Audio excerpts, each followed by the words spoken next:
Marshall, lessons learned. A governor's task force says it's using wrongs of the past to try to prevent future mistakes. The group is focusing on the state medical board's handling of complaints against former OSU doctor Richard Strauss. Luann Stoya explains the next steps after a bombshell report on decades of sexual abuse. Survivors tell us they wanted people in the working group meeting to feel the human stories of sexual abuse.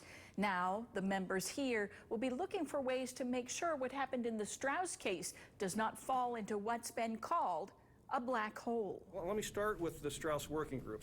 A dozen healthcare boards are now collaborating with a governor-appointed working group on how they deal with sexual assault complaints. While sometimes we are dismissive that couldn't happen here, I mean, I think we would be casting a blind eye that, it could very well happen any place. Governor Mike DeWine says he shudders to think there are other predator doctors still practicing, so he's called for a review of cases involving physicians over the past 25 years. We are doing a historical look back of approximately 2,000 cases involving sexual misconduct over decades, and this is a very large lift. The governor is asking the medical board to identify license holders who knew about Strauss's conduct and failed to report it. Survivors want their licenses yanked.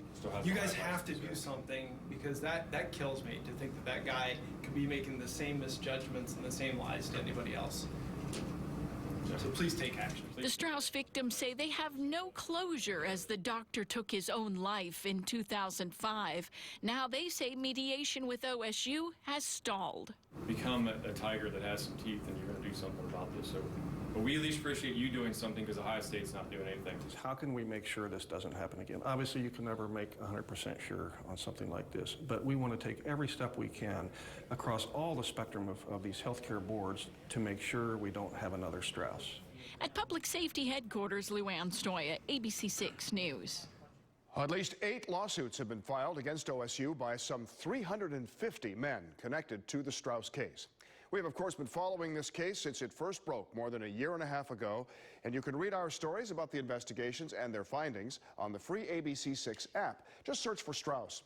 And if you need the app, just search for WSYX. Let's take you live.